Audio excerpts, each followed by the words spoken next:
94.5 Christchurch's Breeze. James and Hillary, it's 11 past 8 now.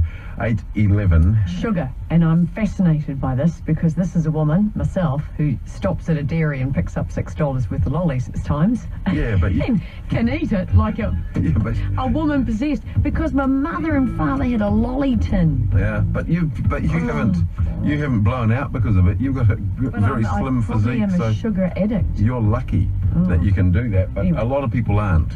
And one of the reasons that I'm dry until July is because of the sugar in alcohol.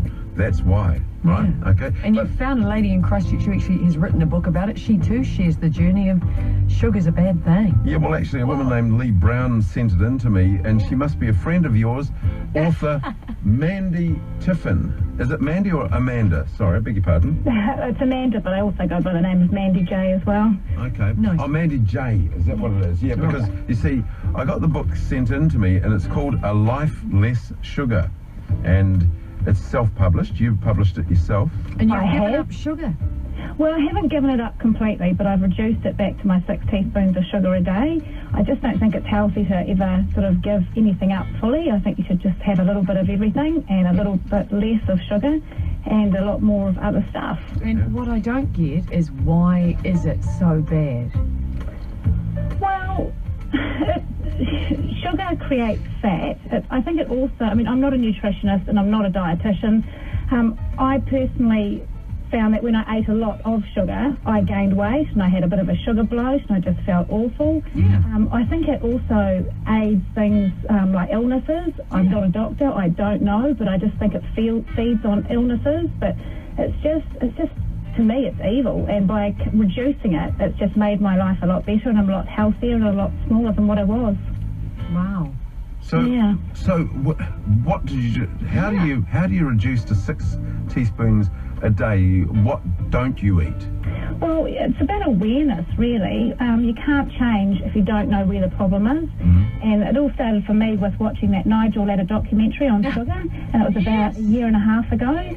And at that point, I'd pretty much come to my fate that I was just going to be a big bone, big girl. I was size 16, 80 kilos, and I was still continuing to climb slowly. Yeah. And I had no idea that it could be sugar. I was eating a lot of low-fat foods, had no idea that low-fat foods were pumped with sugar.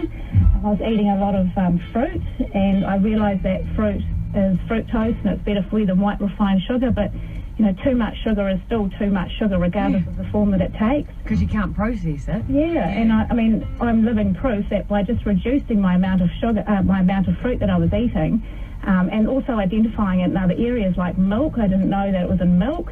I thought drinking low-fat milk was far better for you than high-fat milk, but in actual fact it's got more sugar in it than high-fat milk, and in fact cream's got the least amount of sugar in it, and that's what I switched to now, and I eat a lot of cream, or drink a lot of cream. Really? And you lost weight, even though you drink a lot of cream? And when you say lost weight, I'm sorry if you don't mind, but if you went from a size 16, one of the James will go, why didn't we ask her the numbers? Yeah, well, I was 80.5 kilos, size 16, and over 9 months, it was about on average half a kilo a week.